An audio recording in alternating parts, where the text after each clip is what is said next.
ഓം വദൽഭുവേ നമഃ. ചേക്കിഴാസ്വാമിയുടെ പെരിയ പുരാണത്തിലെ സുന്ദരമൂർത്തി സ്വാമികളുടെ യാത്രകളെ കുറിച്ചിട്ടാണ് നാം കണ്ടുകൊണ്ടിരിക്കുന്നത്. ആദ്യം സ്വന്തം ജന്മദേശമായ നാവാലൂരിൽ ചെന്നു. അതിനുശേഷം അദ്ദേഹം നേരെ ചെന്നത് കാവേരി കടന്ന് തിരുവതികൈ എന്ന് പറഞ്ഞ ഒരു സ്ഥലത്താണ്. അത് നമ്മൾ കണ്ടതാണ്. ആ വീരസ്ഥാനത്തെത്തിയപ്പോൾ ഭഗവാനാൽ സ്വന്തമാക്കപ്പെട്ട ലോകം മുഴുവനും വാഴ്ത്തപ്പെടുന്ന വാഗീശമുനി, അതായത് അപ്പർ, തൻ്റെ കൈകൊണ്ട് ശിവനെ സേവ ചെയ്ത് പവിത്രമാക്കിയ ആ ക്ഷേത്രത്തിനരികിൽ ചെല്ലാൻ തന്നെ അദ്ദേഹത്തിന് വിഷമമായിരുന്നു. കാരണം അത്രയ്ക്ക് ദിവ്യമായ ആ സ്ഥലത്ത് തൻ്റെ പാദസേവ കൊണ്ട് അതിനെ അപവിത്രമാക്കരുത് എന്ന് സുന്ദരർ ആഗ്രഹിച്ചിട്ട് തൊട്ടടുത്തുള്ള മറ്റൊരു സ്ഥലത്തിലേക്ക്, അതിനടുത്തുള്ള ക്ഷേത്രത്തിന് വെളിയിലുള്ള സിദ്ധവടത്തിൽ ചെന്നുറങ്ങുന്നതും, ആ സമയം ഒരു വൃദ്ധബ്രാഹ്മണൻ അവിടെ വന്നിട്ട് ഇദ്ദേഹത്തിൻ്റെ തലയിൽ രാത്രി ചവിട്ടുന്നതുമെല്ലാം നമ്മൾ കണ്ടതാണ്. അപ്പോൾ അദ്ദേഹത്തോട് കോപിച്ചുകൊണ്ട് അങ്ങ് എന്താണ് ഈ ദുഷ്പ്രവൃത്തി ചെയ്യുന്നത് എന്ന് ചോദിച്ച് ദേഷ്യപ്പെടുകയാണ് സുന്ദരർ ചെയ്തത്. അത് കഴിഞ്ഞപ്പോഴാണ് മനസ്സിലാകുന്നത് ആ വൃദ്ധബ്രാഹ്മണൻ മറ്റാരുമായിരുന്നില്ല, സാക്ഷാൽ വിരാട്ടേശ്വരനായ ഭഗവാൻ ശിവനാണെന്ന് മനസ്സിലാക്കുന്നത്. ഉടനെ തന്നെ ഒരു കവിത അദ്ദേഹം ആലപിച്ചു. അതാണ് തമ്മാനെ അറിയാതെ സാധിയാറുള്ളരേ എന്ന കവിത. ആ കവിത പിന്നീട് 7-ാം തിരുമുറയിൽ കൊടുത്തിട്ടുണ്ട്. ഈ പാടൽ സുന്ദരമൂർത്തി നായനാരുടെ കവിതകളെല്ലാം ഉൾപ്പെടുത്തിക്കൊണ്ടുള്ള 7-ാം തിരുമുറ, 12 തിരുമുറകളിൽ 7-ാമത്തെ തിരുമുറയായ ആ സമാഹാരത്തിൽ ഈ കവിത കൊടുത്തിട്ടുണ്ട്. നമുക്ക് അതിൻ്റെ അർത്ഥതലത്തിലേക്ക് കിടക്കാം. ഈ ലോകത്തിൽ എന്നെപ്പോലെ സ്വന്തം ഭഗവാനെ അറിയാത്ത ആരെങ്കിലുമുണ്ടോ? ഞാനൊരു മന്ദബുദ്ധി. ഭഗവാൻ എന്നെങ്കിലും എൻ്റെ ശിരസിൽ തൻ്റെ പാദകമലങ്ങൾ വച്ച് അനുഗ്രഹിക്കും എന്ന പ്രതീക്ഷയോടെ ഇരുന്ന ഞാൻ ചന്ദ്രകലാധരനും വൃഷഭവാഹനും ശ്മശാനത്തിൽ നടനമാടുന്നവനും നീലകണ്ഠനുമായ എൻ്റെ ഭഗവാൻ സ്വയം എൻ്റെ ആഗ്രഹപൂർത്തിക്കായി വന്നപ്പോൾ ഭഗവാനെ ഞാൻ അധിക്ഷേപിച്ചല്ലോ, മാപ്പ് മാപ്പ് മാപ്പ് എന്ന് പറയുകയാണ്. അപ്പോൾ ഈ പാടലിൽ സുന്ദരമൂർത്തി സ്വാമികളുടെ ഒരു വലിയ ആഗ്രഹമായിരുന്നു, എന്നെങ്കിലും ഒരിക്കൽ ശിവഭഗവാൻ തൻ്റെ ശിരസിൽ കാല് വച്ച് അനുഗ്രഹിക്കും, പാദം വച്ച് അനുഗ്രഹിക്കും എന്ന് വളരെ നാളായി പ്രതീക്ഷിച്ചിരുന്നു. അതിനുവേണ്ടി പ്രാർത്ഥിക്കുകയും ചെയ്തു. പക്ഷേ ഇവിടെ ഈ ബ്രാഹ്മണൻ വന്നപ്പോൾ ആ ബ്രാഹ്മണനെ താൻ വഴക്ക് പറഞ്ഞല്ലോ എന്നോർത്ത് ദുഃഖിച്ചുകൊണ്ടെഴുതിയ ഒരു പതികമാണ് ഇത്. അപ്പോൾ ഇതിൽ നിന്നൊരു കാര്യം വ്യക്തമാണ്. സുന്ദരമൂർത്തി സ്വാമികൾ ഏറ്റവും കൂടുതൽ ആഗ്രഹിച്ചിരുന്നത് ഭഗവാന്റെ പാദകമലങ്ങൾ തൻ്റെ ശിരസിൽ പതിയണമെന്നായിരുന്നു. അതിപ്പോൾ നടന്നു കഴിഞ്ഞിരിക്കുന്നു. അതോർത്ത് ആനന്ദ നിർവൃതി കൊള്ളുന്നതോടൊപ്പം ആ ബ്രാഹ്മണനെ തിരിച്ചറിഞ്ഞില്ലല്ലോ, അത് സാക്ഷാൽ ഭഗവാൻ ശിവനാണ് എന്ന കാര്യം താൻ അറിഞ്ഞില്ലല്ലോ എന്നോർത്ത് ദുഃഖിച്ചുകൊണ്ട് എഴുതിയ വളരെ മനോഹരമായ ഹൃദയസ്പർശിയായ ഒരു പതികമാണ് നാം നേരത്തെ അതിൻ്റെ അർത്ഥതലം കണ്ടത്. അപ്പോൾ ഈ ലോകത്തിൽ എന്നെപ്പോലെ സ്വന്തം ഭഗവാനെ അറിയാത്ത ആരെങ്കിലും ഉണ്ടോ എന്ന് സ്വയം ചോദിച്ച് നിന്ദിക്കുകയാണ്.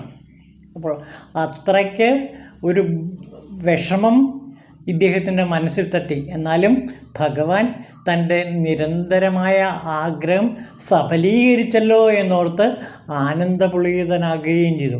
അപ്പോൾ ഇവിടെ ഒരു കാര്യം നാം ഓർക്കുക, ശിവപാദങ്ങൾ ശിരസിൽ സ്പർശിക്കുക, ഗുരുപാദങ്ങൾ ശിരസിൽ സ്പർശിക്കുക എന്നുള്ളത് ശക്തിപാദത്തിൻ്റെ ഏറ്റവും ഉന്നത തലമാണ്.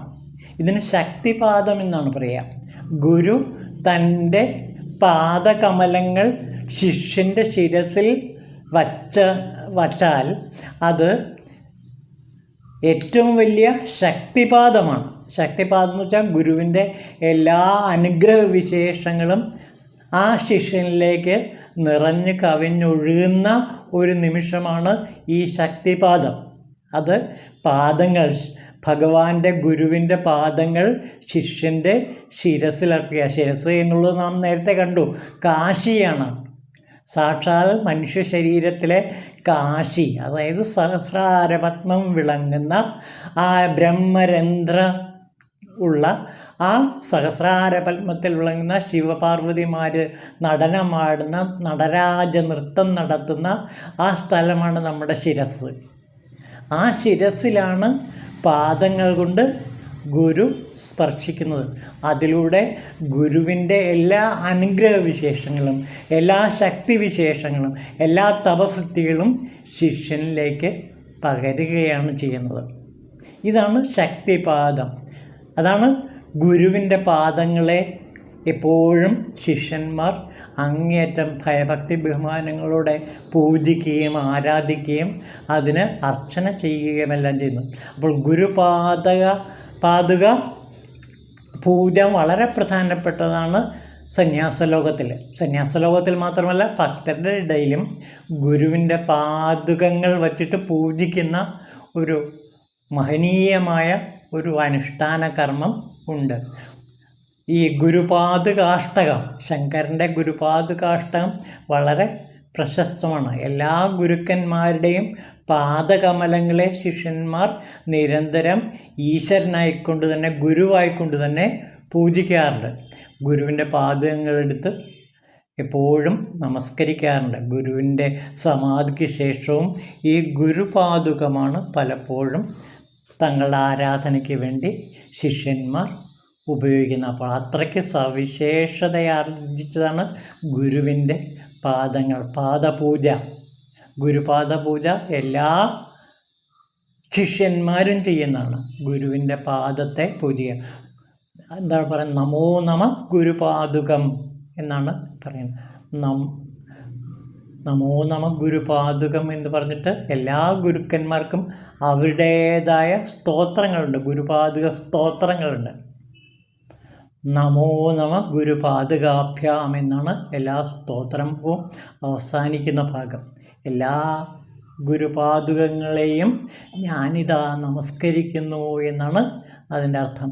അല്ലയോ, ഗുരുവിൻ്റെ പാദകമലങ്ങളെ ഞാനിതാ ഹൃദയത്തിൽ വച്ച് ആരാധിക്കുന്നു, എൻ്റെ ശിരസിൽ വച്ച് ആരാധിക്കുന്നു എന്നാണ് ഇവിടെ ഓരോ ശിഷ്യനും കരുതുന്നത്. അത്രയ്ക്ക് ശ്രേഷ്ഠമാണ് ഗുരുപാദങ്ങൾ. അപ്പോൾ ഗുരുപാദങ്ങൾ ഗുരു തന്നെയാണ്, സാക്ഷാൽ ദക്ഷിണാമൂർത്തി തന്നെയാണ്, ശിവഭഗവാൻ തന്നെയാണ്. അങ്ങനെ സുന്ദരർ ആ കവിത എഴുതിയതിന് ശേഷം ഭഗവാനെ ആരാധിച്ച് ഈ കവിത ചൊല്ലിയതിന് ശേഷം നദി കടന്ന് തിരുമാനിക്കുഴി എന്ന സ്ഥലത്തെത്തുന്നു. അവിടെ വാമനേശ്വര പ്രതിഷ്ഠയാണ്. വാമനേശ്വര പ്രതിഷ്ഠയുടെ മുമ്പിലും വാക്പുഷ്പങ്ങളെ കൊണ്ട് സുന്ദരർ അർച്ചിക്കുന്നുണ്ട്. അവിടെ നിന്ന് 3 നാഴിക സഞ്ചരിച്ച് മനോഹരമായ പുണ്ടരീകപുരത്തിലെത്തിച്ചേരുന്നു. പുണ്ടരീകം എന്ന് വെച്ചാൽ ചിദംബരം. ആ ചിദംബരപുരിയിലെത്തുന്നു. അവിടെ മനോഹരമായ ആ പുരിയെക്കുറിച്ചിട്ട്, ആ പുണ്ടരീകപുരിയെക്കുറിച്ചിട്ട് ചേക്കിഴാർ അതിഗംഭീരമായി വർണ്ണിക്കുന്നുണ്ട്. വളരെ വളരെ സൗന്ദര്യാത്മകമായ ഒരു ചിത്രങ്ങളാണ് അവിടെ ചേക്കിഴാർ നമുക്ക് വേണ്ടി ആലേഖനം ചെയ്തിരിക്കുന്നത്. അതിൻ്റെ ഗദ്യത്തിലുള്ള കുറച്ച് ഭാഗങ്ങൾ മാത്രം നമുക്ക് നോക്കാം. അവിടെ തേന്മാവ്, മന്ദാരം തുടങ്ങിയ ദേവവൃക്ഷങ്ങളും കമുക്, വേങ്ങ, കദളിവാഴ, തെങ്ങ് ഇവ തഴച്ചു വളരുന്ന തോട്ടങ്ങളും താമര, ആമ്പൽ, സൗഗന്ധികം എന്നിവ വിടർന്നു നിൽക്കുന്ന വാസിതമായ സരസ്സുകളും മധുരമായ കുടിവെള്ളം നിറഞ്ഞ ജലാശയങ്ങളും അതുപോലെ തന്നെ ആ പുണ്യനഗരിയുടെ കോട്ടയ്ക്ക് ചുറ്റും അദ്ദേഹം നടന്ന് പ്രദക്ഷിണം വച്ചു. അത് കഴിഞ്ഞ് വേദവാക്യങ്ങൾ പ്രതിധ്വനിപ്പിക്കുന്ന കാൽത്തളകളോടെ ലോകരക്ഷയ്ക്കായി തൻ്റെ ദേവിയുടെ സാക്ഷിത്വത്തിൽ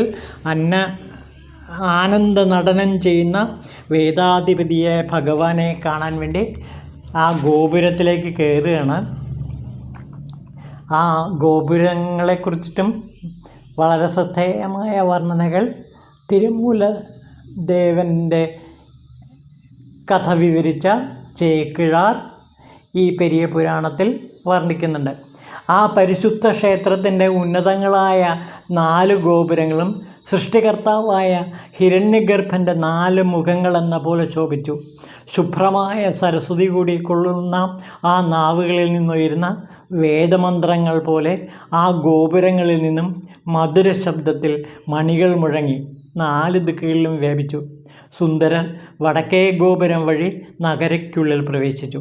ഉടനെ അവിടെയുണ്ടായിരുന്ന ഭക്തന്മാർ ആദരവോടെ എഴുന്നേറ്റ് വീണ് സുന്ദരരെ നമസ്കരിച്ചു.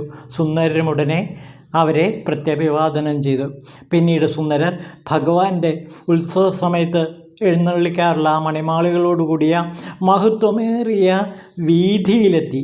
അവിടെ വേദധ്വനികളും അപ്സരസ്സുകളുടെ നൃത്തഗാനങ്ങളും പഞ്ചഭൂതങ്ങളൊന്നായി മാറ്റൊലിക്കുന്നത് പോലെ ആകാശത്തിൽ കാർമേഘങ്ങളുടെ മുഴക്കവും സുഗന്ധപുഷ്പഹാരങ്ങളിൽ നിന്ന് വരുന്ന വണ്ടുകളുടെ മുരൾച്ചയും ഭഗവത് പ്രേമം കൊണ്ട് നിറഞ്ഞൊഴുകുന്ന കണ്ണുകളോടെ ഭക്തന്മാർ ഈണത്തിൽ പാടുന്ന സ്തുതികളും നടനമാടുന്ന ഭഗവാന്റെ തിരുജടയിൽ നിന്നൊഴുകുന്ന ഗംഗയുടെ കളകളാരവവും മധുരമായി കൂടി കലർന്നു കിടന്നിരുന്നു. വെള്ളി കൊണ്ടുള്ള സോപാനങ്ങളോടെ ശോഭിക്കുന്ന ഇന്ദ്രനീലക്കല്ല് പതിച്ച വേദികളോടും നീണ്ടുയർന്ന തൂണുകളോടും കൂടിയ ഇന്ദ്രപുരിയെ വെല്ലുന്ന ആ വീഥികളുടെ സുന്ദരർ നടന്ന്